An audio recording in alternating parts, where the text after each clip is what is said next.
Hi అండి, అందరికీ నమస్కారం. Welcome to our SLVC channel. ఈరోజైతే మీకు మా క్యాటరింగ్ స్టైల్లో స్పైసీగా పుల్లపుల్లగా ఉండే చేపల పులుసు అయితే చూపించాలనుకుంటున్నానండి.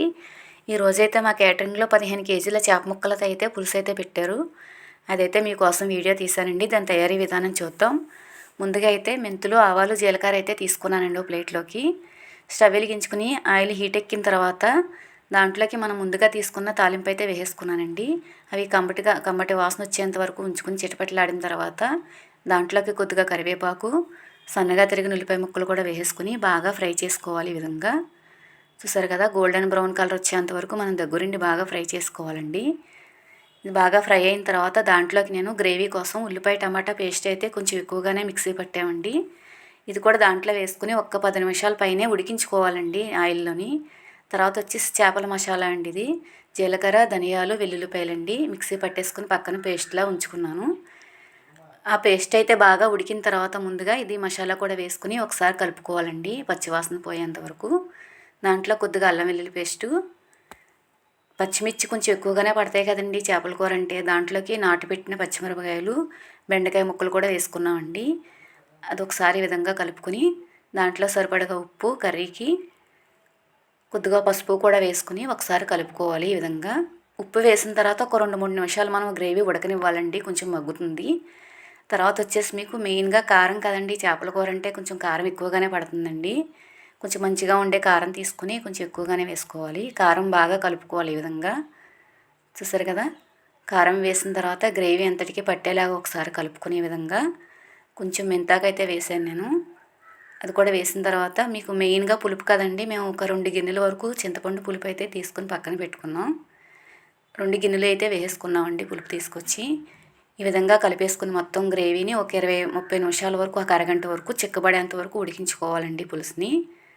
ఉప్పు కూడా ఇప్పుడే మనం ముందుగా సరి చూసేసుకోవచ్చండి. ఏమన్నా కొద్దిగా పడుతుందంటే వేసుకోవచ్చు దీంట్లోని. చూసారు కదా, ఈ విధంగా తయారైన పులుసు అయితే దించేసి పక్కన పెట్టుకునండి. స్టవ్ వెలిగించుకుని చేపలకి మేము వేరే గిన్నె అయితే వాడతామండి. చేపల గిన్నె అయితే పెట్టేసుకున్నాం. ఆ గిన్నెలోకి ఈ పులుసు అంతటినీ వేసేసుకుంటున్నామండి. ముందుగా మనం పెట్టుకున్న గ్రేవీ ఉంది కదా, ఆ గ్రేవీ దీంట్లో వేసేసుకున్నామండి.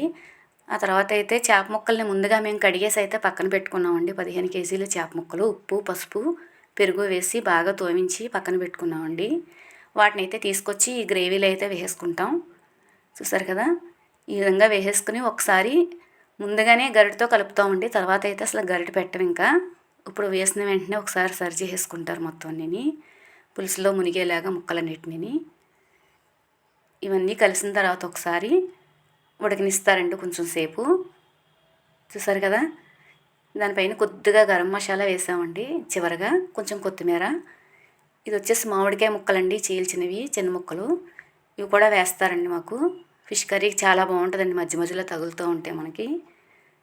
మామిడికాయ ముక్కలు వేసిన తర్వాత మూత పెట్టుకుని ఒక 10 నిమిషాలు లో ఫ్లేమ్లో ఉడికించిన తర్వాత మూత తీసి గరిటె పెట్టకుండా గిన్నెని అటు ఇటు కుదుపుతూ ఉంటారండి, 2 వైపులా పట్టుకుని ముక్కలన్నిటికీ ఆ పులుసు పట్టేలాగా. మళ్ళీ మూత పెట్టేసుకుని ఇంకొక 10 నిమిషాల తర్వాత మళ్ళీ ఇంకొకసారి కుదుపుతూ ఉంటారండి. ఈ విధంగా గరిటె అయితే పెట్టరండి, ఇంకా ఫస్ట్ వేసినప్పుడే ఒకసారి కదుపుతారు గరిటెతోటి. చూసారు కదండి, స్పైసీగా పుల్లపుల్లగా ఉండే చేపల పులుసు అయితే రెడీ అయిపోయిందండి. ఒక 10 నిమిషాలు మనం లో ఫ్లేమ్లో కుక్ చేసుకుని స్టవ్ ఆఫ్ చేసుకుంటే మా క్యాటరింగ్ స్టైల్లో చేపల పులుసు అయితే రెడీ అయిపోయిందండి. చూసారు కదండి, మీకు నచ్చింది అనుకుంటున్నానండి మా క్యాటరింగ్ స్టైల్ చేపల పులుసు.